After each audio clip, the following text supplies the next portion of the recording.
Hello there, my name is Retro. The first thing you see my channel, I sort of review cartoon series, anime series, so something, computer random. Today we're going to talk about episode 5 of Primal Season 2 called The Theory of Primal or Primal of Theory. I don't remember how it actually goes, but you get the idea.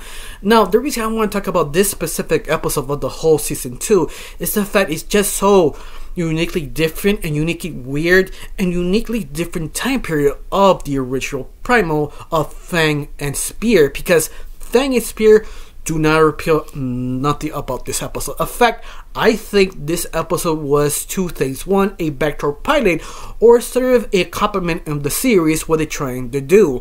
I think one of the big examples is sort of Gumball or Adventure Time or The Simpsons, that you don't really focus all the time off the main leads. You just focus on the side characters once in a while and come back later on.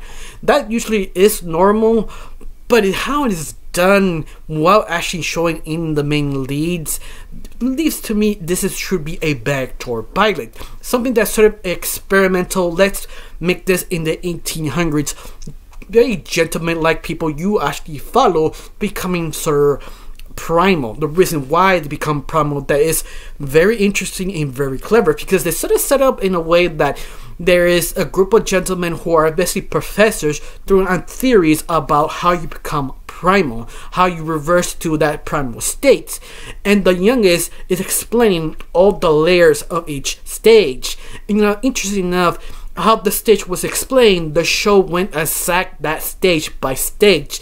Their clothes, their mannerism, their reason of thought, and they become once more primal to survive. And that is interesting, especially the antagonist of the group that was a serial killer, that is basically Jack, psychopath, murderer, and they have to defend him. Fight him off. In other words, this 5 gentlemen, only 2 survive.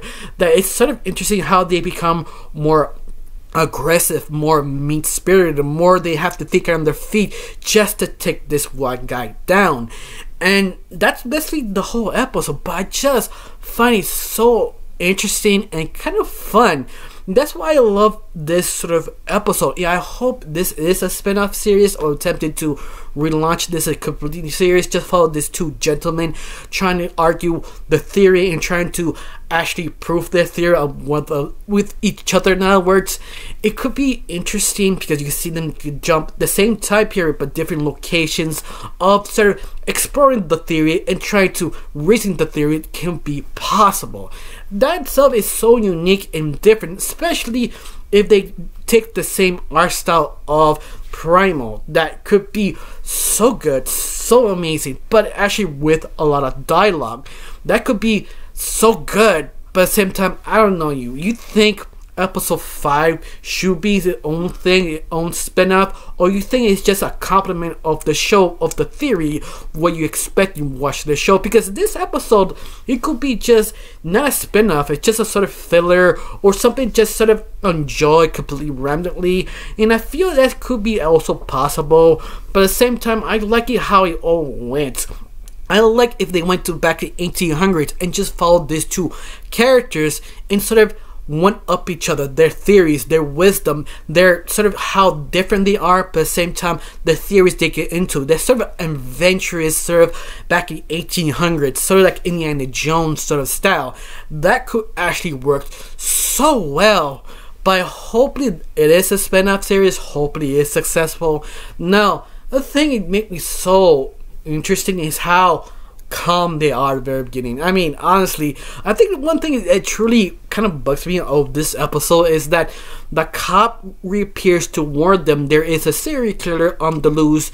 Just contact the officer before anything goes wrong, in other words. But ironically, a few minutes later, the serial killer came to their home while realizing there was a serial killer. Instead of being like, oh, what the sound, we see blood, let's call the cop. No, they just look up and try to understand what's going on. You see blood, that could mean something really bad. Why you just don't, call the officer? Especially the officer left a few minutes ago.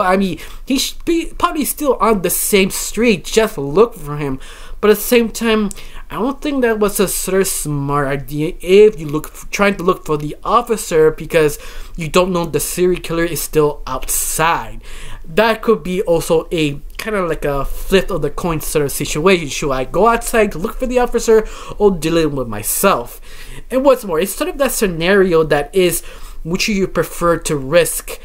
Yeah, it's one of the things that just sort of annoy me, but all of that, I did enjoy this whole episode. I enjoyed the idea of these characters trying to solve their own problem, almost like a slasher film.